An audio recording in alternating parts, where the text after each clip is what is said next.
I never thought my childhood would feel like a distant nightmare, a faded photograph that captured only the hollow echoes of my family's laughter.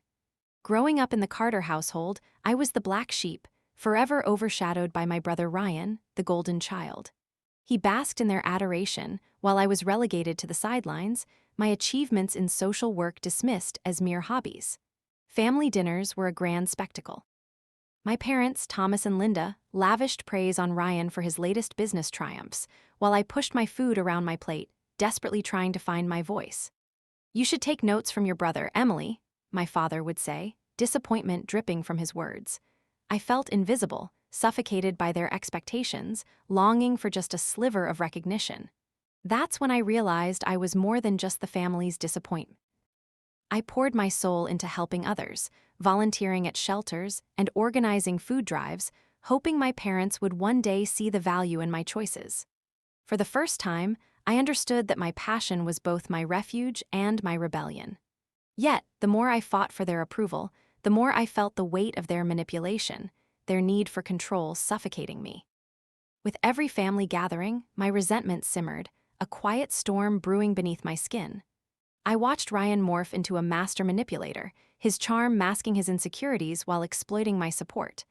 I was his crutch, always lifting him up, yet my own aspirations lay neglected, crushed under the weight of familial obligation. In the shadows of those memories, I felt the bitter sting of betrayal creeping in.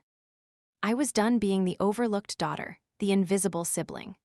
The time was coming when I would confront the brutal reality of our family's dysfunction and discover the hidden wealth that awaited me, a wealth not just of money, but of self-worth and independence.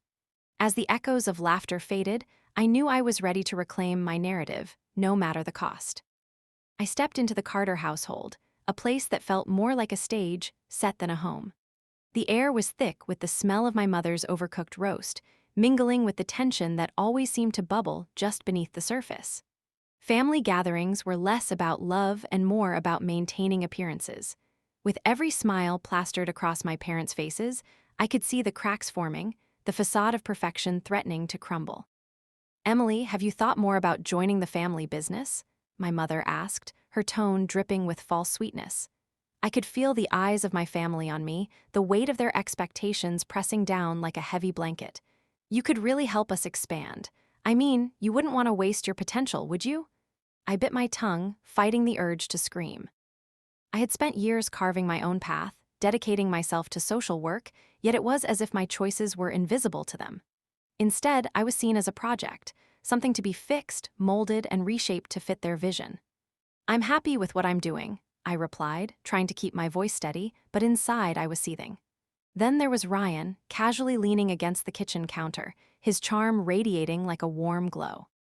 "You know, Em, if you helped me out a bit financially, I could really take my business to the next level," he said, flashing that disarming smile that had always worked on our parents. It made my stomach churn. I had always been his safety net, the one he turned to when he needed a quick fix. "You're doing well, right? Come on, you know I'd do the same for you," he added, his entitlement wrapped in the guise of brotherly love. My heart raced as I replayed the countless times he had leaned on me, the countless times I had sacrificed my own needs for his. I could hear my parents' whispers echoing in my mind, their dismissive attitudes toward my passion and their eagerness to exploit my generosity. This was the family I had been trying to impress, the family that saw me only as a tool to fuel their ambitions. "Why is it always about you?" I finally snapped, the words spilling out before I could stop them. The room fell silent, the air crackling with tension. My mother's eyes widened, shock mingling with disapproval. Ryan straightened up, his smile faltering for the first time. "I thought we were family," I continued, my voice trembling with anger. "I'm not just here to prop you up." That's when I realized the depth of their manipulation, how they twisted love into a weapon of emotional control. My parents' obsession with status blinded them to my worth, while Ryan's charm masked his insecurities and entitlement. They were all holding me hostage, shackled by their expectations and my own misplaced loyalty. As the evening wore on, I felt my frustration morph into something darker, something that whispered of rebellion. I was done being the support system for a family that didn't appreciate me. I watched as Ryan laughed with our parents, their bond forged in a shared delusion that I was the problem, not the solution. In that moment, I felt a flicker of clarity ignite within me, a determination to break free from this toxic cycle. I had buried my ambitions for far too long, and now I could feel the walls closing in. It was time to confront the truth about my family, to expose the lies that had kept me in the shadows. My resentment was bubbling to the surface, and I knew that the coming confrontation would shatter the illusion they had built, forcing me to confront not just my family but myself as well. The stakes were rising, and I was ready for the fight. The quiet storm within me was about to unleash, and I was determined to reclaim my power, no matter the cost. The air was electric with excitement as I entered Ryan's engagement party, a lavish affair that our parents had meticulously planned to showcase their perfect family. The glittering decorations and the clinking of champagne glasses felt surreal, like a scene from a movie. But beneath the surface, I could feel the tension coiling tighter, ready to snap at any moment.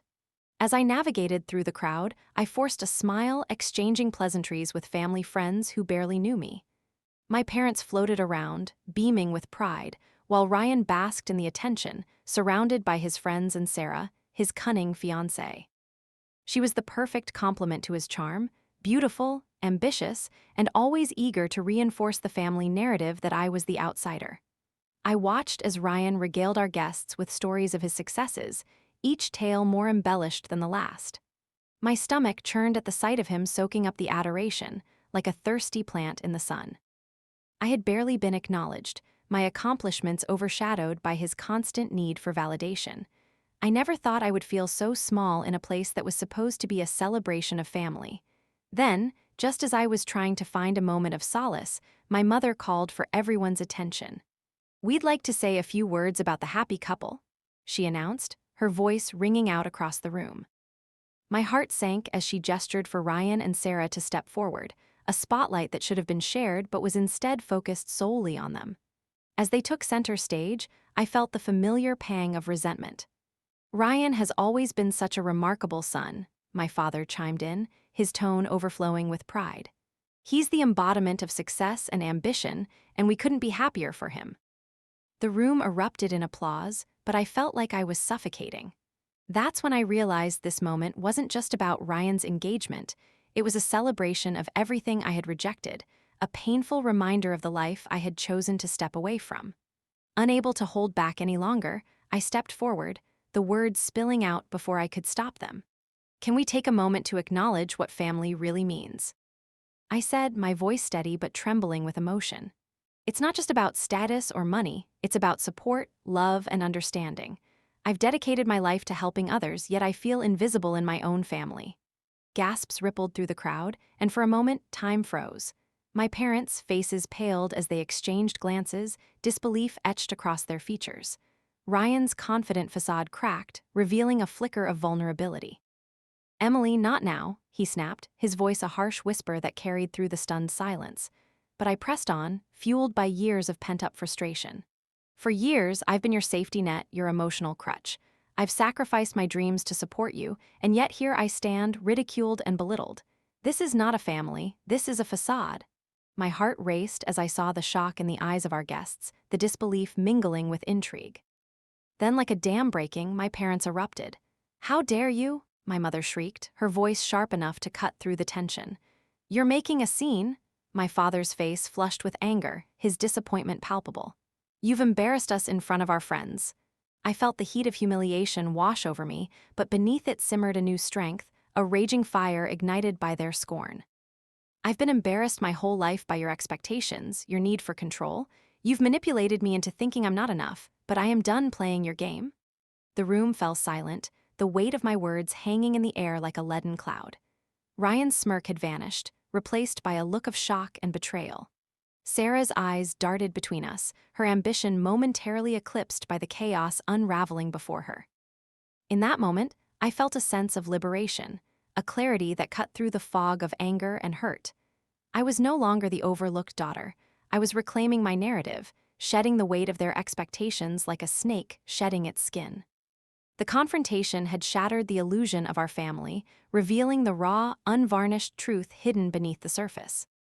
As the tension crackled in the air, I knew that everything was about to change. I had stepped into the fire, and there was no turning back. The stage was set for my rebellion, and I was ready to embrace the chaos that lay ahead. The aftermath of the engagement party felt like a surreal dream, a whirlwind of shame and exhilaration spinning in my head. I had ripped the mask off my family, exposing the intricate web of manipulation and entitlement that had kept me bound for so long. But as I navigated the days that followed, the initial rush of defiance began to wane, replaced by a gnawing sense of dread. I could feel the strain in my family's dynamics, the tension thick enough to cut with a knife. My parents were furious, their attempts to maintain control over the narrative intensified. Ryan, on the other hand, wore a mask of hurt, feigning innocence while plotting his retaliation. I had shattered the delicate facade, and now they were scrambling to reassert their dominance. It was during one of these tense family dinners that the truth began to unravel. I sat at the table, my stomach churning with anxiety as I listened to my parents discuss finances in hushed tones. "We need to keep her in line," my mother whispered, her voice low but sharp. "She's too unpredictable now. If she figures out what we've done," I thought, my heart racing. I had always suspected my parents were hiding things from me, but I had never imagined it would be something so insidious. I leaned in, straining to catch every word, my pulse pounding in my ears. "The trust fund is meant for Ryan's business, not for her to squander on social work. She's too naive to realize the stakes," my father replied, his tone laced with contempt. "We've been using her inheritance to prop him up, and we can't let her disrupt that." A cold wave of realization washed over me, freezing me in place. They had been siphoning money from my accounts, using my hard-earned inheritance to fund Ryan's lifestyle and business ventures without my consent. The very foundation of my family's love was built on deceit and exploitation. I felt the heat rise in my chest, a mixture of shock and fury igniting a fire within me. How could they? I thought, my mind racing. All those years of sacrificing my own happiness, believing I was helping my family, had been a lie. I was merely a pawn in their game, a source of sustenance for their insatiable greed. That night, I lay in bed, replaying their conversation over and over, grappling with the reality of my situation. My heart ached with betrayal, but underneath that pain was a burgeoning sense of clarity. I was tired of being the family's emotional punching bag, tired of being manipulated into silence. It was time to reclaim what was rightfully mine. The following day, I met with Daniel Rhodes, the family friend and financial advisor who had always been a mentor to me. As I sat across from him in his office, I could feel the weight of my decision pressing down on my shoulders. "Daniel," I began, my voice steady but laced with urgency, "I need your help to find out exactly what my parents have been doing with my trust fund." His brow furrowed, concern etching his features. "Emily, are you sure you want to dig into this? It could get messy," he warned gently. "I have to know the truth," I replied, my gaze unwavering. "I can't let them control me any longer. I deserve to understand what they've done." Daniel nodded, his expression shifting to one of determination. "All right, let's uncover the details together. You deserve to reclaim your autonomy, and I'll help you every step of the way." As we delved into the financial records, the layers of deceit unfolded, revealing a pattern of siphoning funds that had been happening for years. I felt a mix of rage and empowerment as I discovered the extent of their manipulation. Each document we uncovered was a testament to their betrayal, a reminder of the sacrifices I had made for a family that didn't value me. With each piece of evidence, I felt my resolve strengthening. This was not just about money, it was about reclaiming my identity, my worth. I had spent years in the shadows, but now I was stepping into the light, ready to confront my family and take back what was rightfully mine. The fire of determination burned brightly within me as I prepared to confront my parents with the truth. They would no longer be able to use my trust fund to manipulate me or Ryan. I was done being their pawn. The time for action had come. I would reclaim my power, and I would do it on my own terms. The moment had arrived, and I felt a mix of dread and adrenaline coursing through my veins. Armed with the truth about my trust fund, I stood outside the Carter home, the familiar facade now feeling like a prison. I was determined to confront my parents and Ryan, to expose their deceit and reclaim my independence. As I stepped inside, the usual aroma of my mother's cooking filled the air, but it felt suffocating. My parents were seated at the dining table, discussing some mundane family matter, their laughter ringing hollow. I cleared my throat, the sound cutting through the chatter like a knife. "We need to talk," I said, my voice steady despite the chaos swirling in my mind. My father looked up, eyebrows raised. "About what, Emily? Can't you see we're busy?" "This can't wait," I shot back, feeling the weight of my resolve. "I know about the trust fund." Silence enveloped the room. My mother's expression shifted from surprise to defensiveness, while Ryan's face turned pale. "What do you mean?" he asked, his charm slipping as fear crept into his voice. "I know you've been siphoning money from my accounts to support your business, Ryan," I said, my heart pounding. "And I know you've been using my inheritance without my consent." The tension crackled in the air as my parents exchanged glances, their facade of control slipping. "Emily, you don't understand," my mother began, her voice trembling. "We did it for your own good." "For my own good," I echoed, incredulous. "You've been using me as a financial crutch. How is that for my good?" Ryan stepped forward, his charm faltering. "You're overreacting, Em. I thought we were family. I thought you wanted to help me succeed." "I was helping you while you exploited me," I shot back, anger boiling over. "You've manipulated me into believing I was the problem, while all along you've been the ones in the wrong." My father's face turned red as he struggled to maintain control. "You're being ungrateful, Emily. We've provided for you, given you everything." "Everything?" I interrupted, my voice rising. "You've taken everything from me. I've spent years supporting Ryan, and this is how you repay me, by stealing from me?" In that moment, I felt a surge of power. I was done being their puppet, done allowing them to dictate my worth. "I'm cutting off all financial support. I'm transferring my assets to a new account, and I will no longer be your safety net," I declared, my voice unwavering. The shock on their faces was palpable. Ryan's mouth hung open, disbelief etched across his features. "You can't do that," he exclaimed, desperation creeping into his tone. "I can and I will," I replied, my heart racing with defiance. "You've underestimated me for too long. I am not your tool, and I refuse to be part of your twisted game anymore." As I turned to leave, I felt a weight lift from my shoulders. I had taken the first step toward reclaiming my power, and the road ahead was clear. The confrontation had ignited a fire within me, a newfound determination to forge my own path. I stepped out of the house, the cool air wrapping around me like a protective cloak. I was ready to face whatever came next, to confront my family's betrayal with strength and resolve. The journey to reclaim my life had only just begun, and I was prepared to fight for my future, one built on my terms, free from their manipulation. In the weeks that followed my explosive confrontation, I felt a mix of freedom and apprehension. The weight of my family's expectations had lifted, but the uncertainty of my new life loomed large. I embraced each day as a fresh start, determined to forge a path that was truly mine. Moving into my own apartment was a symbolic act of liberation. The walls were bare, but they echoed with potential, a blank canvas waiting for my touch. I spent hours arranging furniture, choosing colors that reflected my spirit, soft blues and warm yellows that breathed life into the space. With every small decision, I felt more in control, more like myself. Mia, my best friend, became my anchor during this transition. She was a fierce advocate for my independence, always encouraging me to stand tall in my newfound power. One evening, as we sat on my couch surrounded by unpacked boxes, she looked at me with a spark in her eyes. "You've finally broken free, Em. Now it's time to live the life you've always wanted." I nodded, a smile spreading across my face. "I want to focus on my work, help more people in the community, and maybe even start a nonprofit one day." The thought ignited a fire within me, a vision of a future where I could truly make a difference without the shadow of my family's expectations looming over me. Jake, my romantic interest, stepped into my life like a breath of fresh air. He was everything I needed, compassionate, grounded, and incredibly supportive.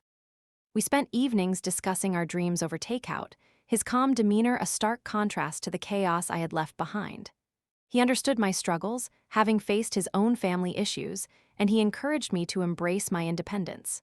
One night, as we walked through the city, the glow of streetlights illuminating our path, I turned to him and confessed, "I'm terrified of what lies ahead. What if I fail?" He took my hand, his grip steady and reassuring. "Failure is part of the journey. What matters is that you're choosing to create the life you want. You're stronger than you think, Emily." His words resonated deep within me, echoing the newfound confidence I was beginning to build. With each passing day, I dove headfirst into my work, pouring my heart into community projects that ignited my passion. I organized workshops for at-risk youth, helping them navigate the challenges of their circumstances. I felt alive, purpose coursing through my veins as I connected with individuals who needed support and guidance. But it wasn't just about helping others, it was about healing myself. Each interaction, each success, chipped away at the remnants of doubt instilled by my family. I was no longer the black sheep. I was carving out a place for myself, one filled with love, support, and genuine connection. As I settled into this new chapter, I began to reflect on the journey that had brought me here. The pain of my family's betrayal was still fresh, but it no longer held power over me. I was learning to embrace my worth, to appreciate the strength that had always been within me. The fight for my independence had become a journey of self-discovery, and I was finally beginning to understand who I truly was. One evening, as I stood on my balcony overlooking the city, I felt a surge of gratitude wash over me. I had taken back my life, and although the road ahead was uncertain, I was ready for whatever came next. I was building a new life, one filled with purpose, passion, and the unwavering belief that I could achieve anything I set my mind to. The past would always be a part of me, but it no longer defined me. I was no longer just Emily Carter, the underestimated daughter. I was Emily Carter, a woman on a mission to create change in the world. And with that realization, I stepped into my future, bold, unafraid, and ready to embrace the life I had always dreamed of. Months passed, and the weight of my family's expectations lifted as I embraced my new life. Moving into my own apartment felt liberating. Each decision I made, colors, furniture, was a step toward reclaiming my identity. I immersed myself in community work, pouring my heart into my nonprofit, helping those who felt lost just as I once had. Mia and Jake became my chosen family, grounding me when doubt crept in. One evening, as we shared a bottle of wine, Mia said, "You've turned your pain into purpose, and that's incredible." Jake added, "Your scars tell a story, but they don't dictate your future." Their support fueled my determination to keep pushing forward. Then, one day, I received a call from Daniel Rhodes. "Your parents want to talk," he said. Fear gripped me, but I realized I needed closure. I agreed to meet them, ready to face the past on my terms. At a small cafe, I confronted my parents about their manipulation and the pain they had caused. "I won't be the person you want me to be anymore," I asserted, feeling empowered. Their apologies felt inadequate, but I stood firm, knowing I had reclaimed my narrative. As I left, a sense of peace washed over me. I had faced my past, confronted my family, and emerged stronger. The weeks that followed were filled with purpose and hope. I embraced my work and my relationships, each day a testament to my resilience. Standing on my balcony one evening, I reflected on how far I had come. I had transformed my pain into purpose and learned to embrace my scars as part of my story. I was no longer bound by my past. I was free to write my own future, one filled with strength, passion, and the promise of new beginnings. I was Emily Carter, and I was ready to embrace the life I had always dreamed of.